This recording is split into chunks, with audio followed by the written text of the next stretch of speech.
এই সেই উত্তর কলকাতার কবিগুরু রবীন্দ্রনাথ ঠাকুরের জোড়াসাঁকোর ঠাকুর পরিবার, যেখানে কবিগুরু রবীন্দ্রনাথ ঠাকুর জন্মগ্রহণ করেছিলেন 1861 খ্রিস্টাব্দে 7ই মে। বাংলা সাল অনুযায়ী সেটি 1268 বঙ্গাব্দ 25শে বৈশাখ। আজ সেই জন্মজয়ন্তী, রবীন্দ্রনাথ ঠাকুরের 163তম জন্মজয়ন্তী, যেখানে জোড়াসাঁকোর ঠাকুর পরিবারে মানুষের আনাগোনা, মানুষের এত ঢোল নেমেছে এবং সামনেই দেখতে পাওয়া যাচ্ছে কবিগুরু রবীন্দ্রনাথ ঠাকুরের মূর্তিতে মাল্যদান করা হচ্ছে।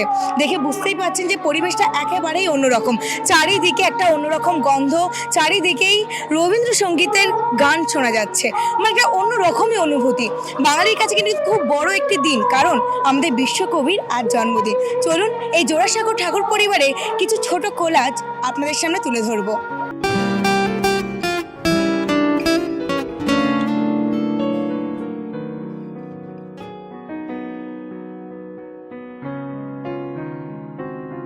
আমায় নিয়ে মেলেছ এই মেলা, আমার হিয়ায় চলছে রসের খেলা।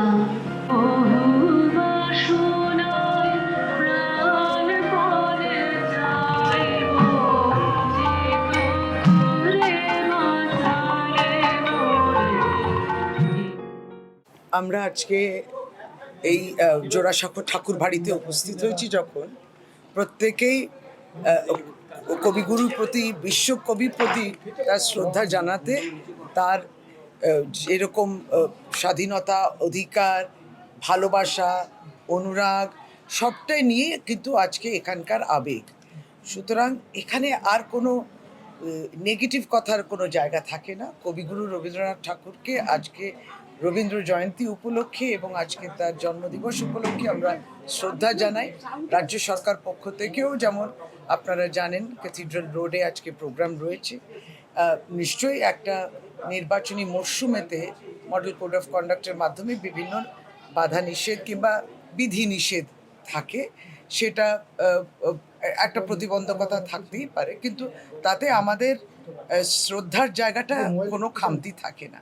ফলে আমরা আজকে নিজ নিজ জায়গা, নিজ নিজ সময় নিয়ে আমরা প্রত্যেকেই রাজ্য সরকার পক্ষ থেকেও, আমরা মন্ত্রীরা বলুন, এবং যেমন বললাম, কবিগুরু রবীন্দ্রনাথ ঠাকুরকে শ্রদ্ধা জানানোর এই সুযোগটা তো কেউ হাতছাড়া করতে পারে না।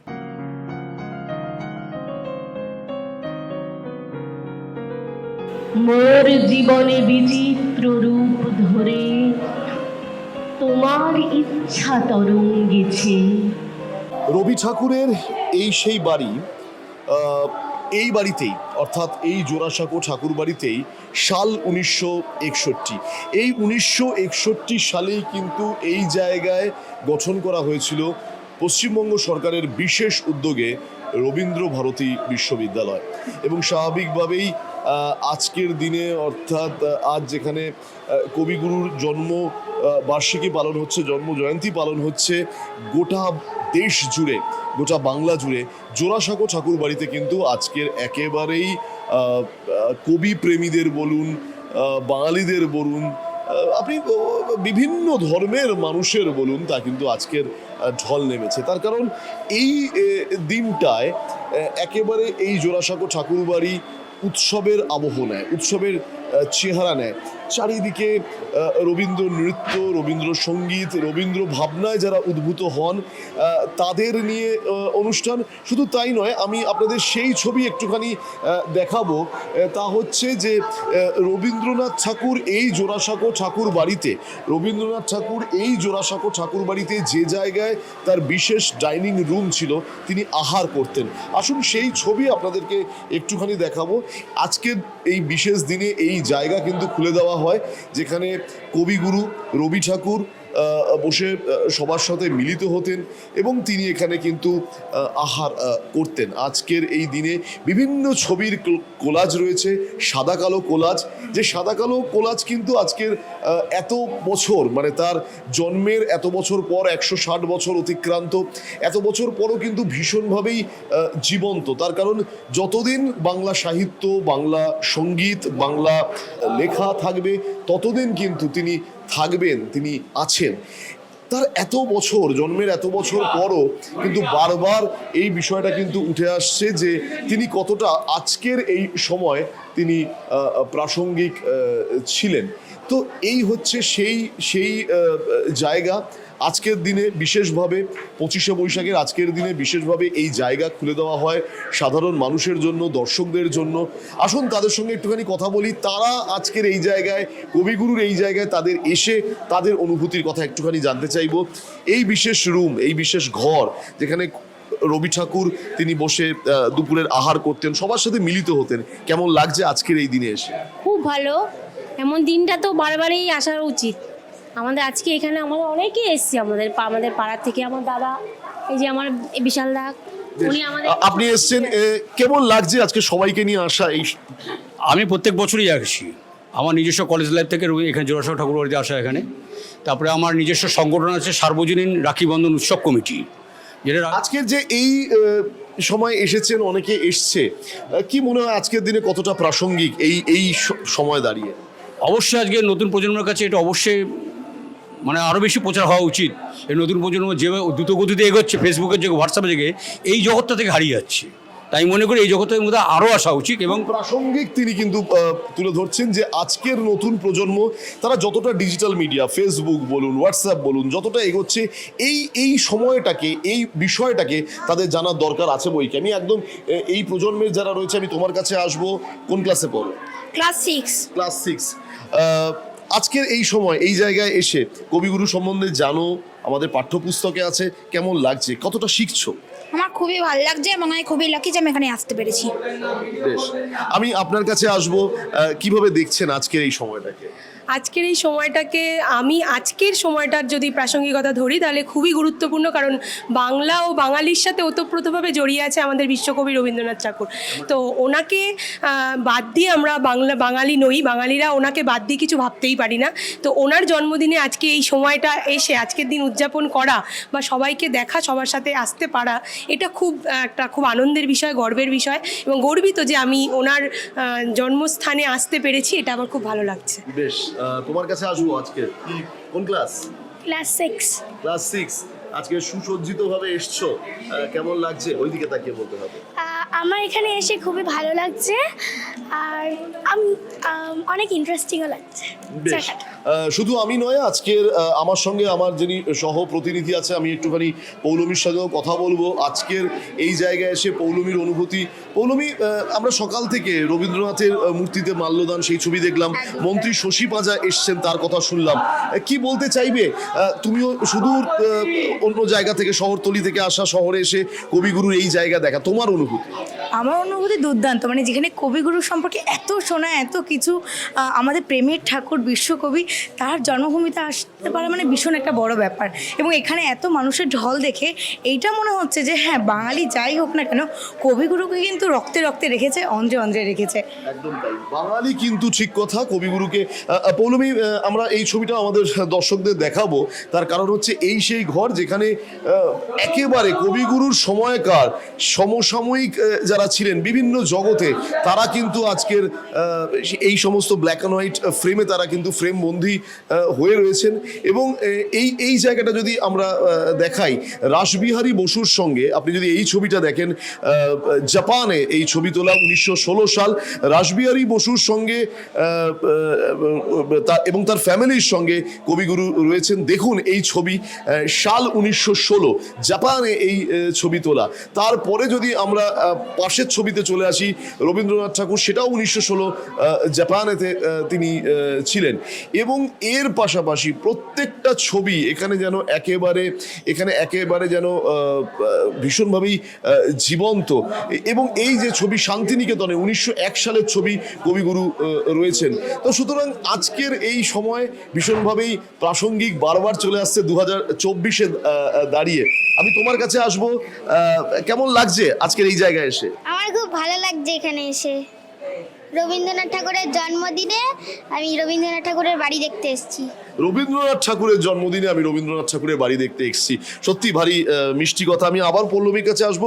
পল্লবী, আমরা পুজোর সময় বিভিন্ন সময় আমরা পুজোর 5টা দিন বিভিন্ন জায়গায় যাওয়া, পুজো মণ্ডপ দেখা, কিন্তু আজকের বিশেষ দিনে দেখো একদম পুজোর কার্যত ঢল নেমেছে, তাই না? একদমই তাই। এখানে এতটা ভিড় হয়েছে যে কলকাতার মানুষ একেবারে উপচে পড়েছে জোড়াসাঁকোর ঠাকুর বাড়িতেই। মানে দেখে কিন্তু একটা অন্যরকম অনুভূতি লাগছে। মানুষদের দেখে বোঝা যাচ্ছে যে তারা কতটা রবীন্দ্রনাথ ঠাকুরকে মনে করছে, কতটা ভালোবাসছেন। আর আমরা সারাদিন যাই গান শুনি না কেন, রবীন্দ্রসঙ্গীতের কিন্তু একটা অন্যরকম মাধুর্য রয়েছে। এটা কিন্তু এখানে এসে খুব ভালোভাবেই সেটা আমরা অনুভব করতে পারছি। বেশ, আসুন আপনাদের ওই সেই লম্বা বারান্দা, লাল রঙের লম্বা বারান্দা, পৌলমী চলো আমরা অবশ্যই একটুখানি আমাদের দর্শক যারা রয়েছে তাদেরকে আমরা একটুখানি দেখাবো।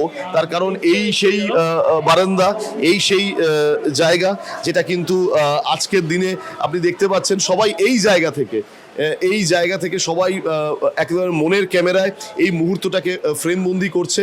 শুধু মুহূর্তটাকেই ফ্রেমবন্দি করছে তা নয়, এবং আমি পাশের ঘরে আসুন পাশের ঘরের ছবিটা আপনাদেরকে দেখাই। রবীন্দ্রনাথ ঠাকুরের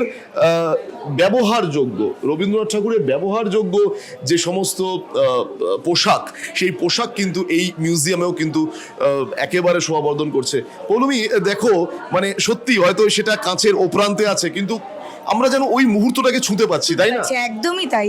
মানে যেখানে কবিগুরুকে আমরা দেখেছি এক একটা জামা কাপড়ের নানা ফটোতে আমরা দেখেছি, সেখানে সেই জামা কাপড়গুলো আমাদের সামনে সুসজ্জিত রয়েছে। সেটা একটা দুর্দান্ত একটা ব্যাপার। আর মানুষ কিন্তু এখানেই ঢল নামাচ্ছে বারবার দেখার জন্য। এরপর আমরা যাবো আর একটু এই ছবিটা একটুখানি দেখাবো। নেতাজি সুভাষচন্দ্র বসু তিনি ভাষণ দিচ্ছেন, তিনি বক্তব্য রাখছেন, এবং স্বয়ং কবিগুরু বসে রয়েছেন। আমরা ভিডিওতে এই ছবি সাধারণত দেখতে পাই, এবং স্থির চিত্রে এই ছবি কিন্তু এই মুহূর্তে জোড়াসাঁকো ঠাকুরবাড়ির এই জায়গায় কিন্তু শোভাবর্ধন করছে। আসুন এই পরের ঘরের ছবিটা আপনাদেরকে একটু দেখাবো। এই ছবি আপনারা দেখতে পাচ্ছেন, তা হচ্ছে যে এই জায়গায় রবীন্দ্রনাথ ঠাকুরের যে একেবারে ঘর, যেখানে রবি ঠাকুর তিনি বিশ্রাম নিতেন। রবি ঠাকুর তিনি একেবারে খানিকটা হলেও তিনি কিন্তু এইখানে এসে শুতেন। তো এই সেই জায়গা কিন্তু আমরা তুলে ধরছি, এবং সবথেকে বড় কথা, এই জায়গায় এসে ভীষণভাবেই ইতিহাস যেন বারবার উঁকি মারছে, ইতিহাস যেন আমাদেরকে স্পর্শ করছে, তাই নয় পৌলমী? একদমই তাই। মানে এখানেই রবীন্দ্রনাথ ঠাকুর থাকতেন, সেখানে এই মুহূর্তে আমরা রয়েছি, ভাবতেই যেন গাটি একটু শিউরে উঠছে। ব্যাপারটা একদম অন্যরকম। চলো, এখানে অনেক দর্শকরা এসছেন, সেই ছবি অবশ্যই একবার দেখাবো, সেই দর্শকদের কথা একবার শুনবো, তাদের অনুভূতি। আজকের ব্যস্ত সময়ের মধ্যে থেকে সবাই এই সময়টাকে ভাগ করে নিচ্ছে, সেই জায়গার ছবি। প্রচুর মানুষের ঢল, যেন পুজো মণ্ডপে যেমন ভিড় হয় ঠিক তেমনই, এবং প্রত্যেকে কিন্তু এই যে লম্বা লাল বারান্দা, সেই জায়গা থেকে সামনের ছবি তারা দেখছেন। আসুন এই প্রজন্মের যারা রয়েছে তাদের সঙ্গে একটুখানি কথা বলবো, তারা আজকের দিনটাকে তারা কিভাবে দেখছে, এবং আমার সঙ্গে যিনি আমার সহপ্রতিনিধি রয়েছে সেও এই প্রজন্মের। সুতরাং আজকের আসুন একটুখানি কথা বলবো। কোথা থেকে আসছেন দিদি? কোথা থেকে আসছেন? কলেজ স্ট্রিট থেকে আসছেন। আজকের দিনে, বিশেষ দিনে আসা, কি বলতে চাইবেন? কবিগুরু তো মানে আজও প্রাসঙ্গিক ভীষণভাবে, তাই না? ভীষণভাবেই। আর আমার খুবই ইচ্ছে ছিল, আমার বাড়ি মেদিনীপুর থেকে আমি এখানে সার্ভিসের সূত্রে এখানে আসা। তো এই প্রথমবার আমি এখানে আসছি, খুবই ভালো লাগছে, মানে খুবই এক্সাইটেড ব্যাপারটা। মেদিনীপুর থেকে এসেছেন, যে কথা বলছিলাম পৌলমী, মানে কেউ এসেছেন শহর কলকাতার বিভিন্ন প্রান্ত থেকে, কেউ জেলার বিভিন্ন জায়গা থেকে এসেছেন। তুমিও অনেকটা দূর থেকে এসেছো, উত্তর 24 পরগনার একদম দূর দূরান্ত থেকে। কি বলবে? আমার অনুভূতিটা তো আমি প্রথমেই বলেছি, মানে আমি খুব এক্সাইটেড। করার সঙ্গে একটা আলাদা একটা অন্যরকম অনুভূতি, মানে খুব সুন্দর। মানে এটা ভাবতেই তো একটু ভালো লাগছে না, যেখানে রবীন্দ্রনাথ ঠাকুর হেঁটে বেড়াতেন, যেখানে থাকতেন, যেখানে তার জন্ম হয়েছে, সেখানে আমরা রয়েছি এই মুহূর্তে। মানে সেটা আমরা দেখতে পাচ্ছি, এটা বিশাল বড় একটা পাওয়া আমাদের জীবনে, এটা ভীষণ বড় একটা পাওয়া। সাল 1861 উত্তর কলকাতার এই বাড়ি কিন্তু গঠন হয়েছিল প্রিন্স দ্বারকানাথ ঠাকুর। সেই সময় তিনি এই জমি কিনলেন, এবং তারপরে এই বাড়ি গঠন হওয়া, এবং আজ তার জন্মের এত বছরও পর দেখুন সেই ছবি। এই জায়গায় কলকাতার রাজপথ শেষ যাত্রায় কবি, সেই ছবি কিন্তু আমরা বিভিন্ন সময় বিভিন্ন ভিডিওতে দেখে থাকি, কিন্তু এই মুহূর্তে সেই ছবি কিন্তু এখানেও কিন্তু একেবারে স্থির চিত্রে কিন্তু রেখে দেওয়া হয়েছে। সুতরাং সব মিলিয়ে জোড়াসাঁকো ঠাকুরবাড়ি, জোড়াসাঁকো বিশ্ববিদ্যালয়, যে কথা আপনাদের বলছিলাম যে 1961 সালে এই জোড়াসাঁকো বিশ্ববিদ্যালয় কিন্তু তৎকালীন পশ্চিমবঙ্গ সরকার গড়ে তোলেন, এবং তারপরে কিন্তু বিশ্বকবির নামে বিশ্ববিদ্যালয় তা কিন্তু একদম গোটা ভারতবর্ষে, গোটা বিশ্বে কিন্তু সমাদৃত। কবিগুরুর আবক্ষ মূর্তি এই জায়গায় রয়েছে। আমরা একেবারে দোতলায় চলে এসেছি। আমরা এই লালবাড়ির, এই জোড়াসাঁকোর যে লালবাড়ি, সেই লালবাড়ির একদম দোতলায় চলে এসেছি, এবং তার পরপরই কিন্তু তার সময়কার বিভিন্ন ছবি, মানে কোনটা ছেড়ে আমি কোন কথা বলবো, বিভিন্ন ছবি। এবং এই জায়গায় দেখুন যেখানে কবিগুরু বিশ্রাম নিচ্ছেন, এবং কি অদ্ভুতভাবে লেখা যে বিচিত্র কাজের মধ্যে নিম্নগ্ন থাকলেও কবির রোগের বিস্তার ঠেকানো যায়নি, এ যাবৎ চলেছে অ্যালোপ্যাথিক চিকিৎসা। অর্থাৎ তার শেষ সময়কার ছবি কিন্তু এইখানে কিন্তু সমাবর্ধন করেছে। এবং এর পাশাপাশি এই এই এই এই জায়গাগুলোতে, অর্থাৎ জোড়াসাঁকো ঠাকুরবাড়ির বিভিন্ন জায়গায়, বিভিন্ন অলিন্দে বলুন, বিভিন্ন দেওয়ালে বলুন, বিভিন্ন থাম্বায় বলুন, সব জায়গায় বলুন, বিভিন্ন ইতিহাস কিন্তু আজকের বারবার কিন্তু ছুঁয়ে যেতে ভীষণভাবেই আমাদের মন চাইছে। তো এই ছিল আজকের জোড়াসাঁকো ঠাকুরবাড়ি থেকে আমাদের এই বিশেষ প্রতিবেদন। এই বিশেষ প্রতিবেদন আমরা আপনাদের সামনে তুলে ধরলাম, এবং সবথেকে বড় কথা, এই জায়গাটায় যদি সকালে যেমন এখানে রবীন্দ্রভারতী বিশ্ববিদ্যালয়ের উদ্যোগে বিশেষ সাংস্কৃতিক অনুষ্ঠান হচ্ছে, ঠিক তেমনই কিন্তু আজ আবার সন্ধেবেলায় বৈতনিকের উদ্যোগে কিন্তু সাংস্কৃতিক অনুষ্ঠান রয়েছে। সব কিছু মিলিয়ে 25শে বৈশাখ কবিগুরুর যে জন্মবার্ষিকীতে এক আলাদা অনুভূতি, এক আলাদা ইতিহাস, এক আলাদা স্পর্শ আমরা তুলে ধরলাম আপনাদের সামনে।